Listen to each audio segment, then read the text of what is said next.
എല്ലാ മാന്യ പ്രേക്ഷകർക്കും പുതിയൊരു വീഡിയോയിലേക്ക് ഹൃദ്യമായ സ്വാഗതം. 2025 മെയ് 18 രാത്രി 7:30 രാഹുകേതുക്കൾ രാശിമാറ്റം നടത്തുകയാണ്. 1.5 വർഷമാണ് രാഹുകേതുക്കൾ ഒരു രാശിയിൽ നിൽക്കുന്നത്. അതുകൊണ്ട് തന്നെ എല്ലാ രാശിക്കാരിലും വളരെയധികം സ്വാധീനം ചെലുത്താൻ കഴിയും ഈ രാഹുകേതുക്കളുടെ രാശിമാറ്റം. രാഹുകേതുക്കളെ തമോഗ്രഹങ്ങൾ എന്നാണ് വിശേഷിപ്പിക്കപ്പെടുന്നത്. ഈ തമോഗ്രഹങ്ങൾ പിറകോട്ടാണ് സഞ്ചരിക്കുന്നത്, ആൻറ്റി ക്ലോക്ക് വൈസിലാണ് സഞ്ചരിക്കുന്നത്.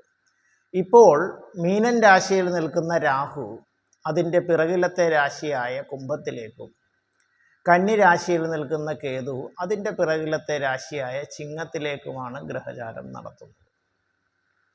രാഹുകേതുക്കളുടെ രാശിമാറ്റം ചിങ്ങൻ രാശിക്കാരെ എങ്ങനെ ബാധിക്കുന്നു എന്നുള്ളതാണ് ഇന്നത്തെ വീഡിയോയിൽ പ്രതിപാദിക്കുന്നത്.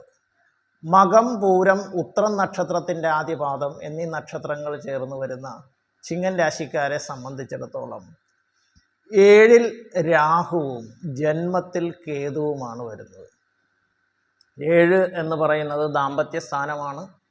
അപ്പം അതുകൊണ്ട് തന്നെ 7-ൽ രാഹു സഞ്ചരിക്കുമ്പോൾ ദമ്പതിമാർ തമ്മിൽ സ്വരച്ചേർച്ച ഇല്ലായ്മയും പലതരത്തിലുള്ള വഴക്കുകൾക്കൊക്കെ സാധ്യതയുള്ള സമയമാണ്. വിവാഹം അന്വേഷിക്കുന്നവർക്കൊക്കെ വിവാഹ തടസ്സമൊക്കെ വന്നു ചേരുന്ന ഒരു സമയവുമൊക്കെ ആയിരിക്കും. കേതു ജന്മത്തിൽ സഞ്ചരിക്കുമ്പോൾ ആരോഗ്യപരമായിട്ടുള്ള പല പ്രതിസന്ധികളും, പ്രത്യേകിച്ച് ഉദര സംബന്ധമായിട്ടുള്ള ചില ആരോഗ്യ പ്രശ്നങ്ങളൊക്കെ നേരിടാനുള്ളൊരു സാധ്യതയുണ്ട്.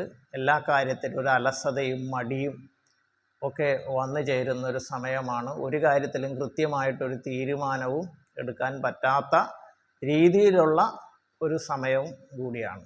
എന്നാൽ രാഹുവിലേക്ക് മിഥുനത്തിൽ നിൽക്കുന്ന വ്യാഴത്തിൻ്റെ ദൃഷ്ടി ഉള്ളതുകൊണ്ട് രാഹുവിൻ്റെ ദോഷങ്ങൾ കാര്യമായിട്ട് ഈ രാശിക്കാരെ ബാധിക്കുന്നതല്ല. എന്ന് മാത്രമല്ല, ഇവരെ സംബന്ധിച്ച് 11ലേക്കുള്ള വ്യാഴത്തിൻ്റെ വരവ് വളരെ അനുകൂലമാണ്. അതുകൊണ്ട് ദോഷസമയം എന്ന് പൊതുവെ പറയാമെന്നുണ്ടെങ്കിലും ദോഷത്തിൻ്റെ കാഠിന്യം വളരെ കുറഞ്ഞ രീതിയിലേ ഈ രാശിക്കാർ അനുഭവപ്പെടുകയുള്ളൂ. ഇവരുടെ ദോഷങ്ങൾ ലഘൂകരിക്കുന്നതിനായിട്ട് ശനിയാഴ്ചകൾ ശിവക്ഷേത്ര ദർശനം നടത്തി കറുകമാല ചാർത്തുന്നത് നന്നായിരിക്കും. ഇതര മതസ്ഥർ അവരവരുടെ വിശ്വാസപ്രകാരം ശനിയാഴ്ചകൾ പ്രത്യേക പ്രാർത്ഥന നടത്തുന്നത് ദോഷങ്ങൾ ലഘൂകരിക്കുന്നതിന് സഹായകമാകുന്നതാണ്.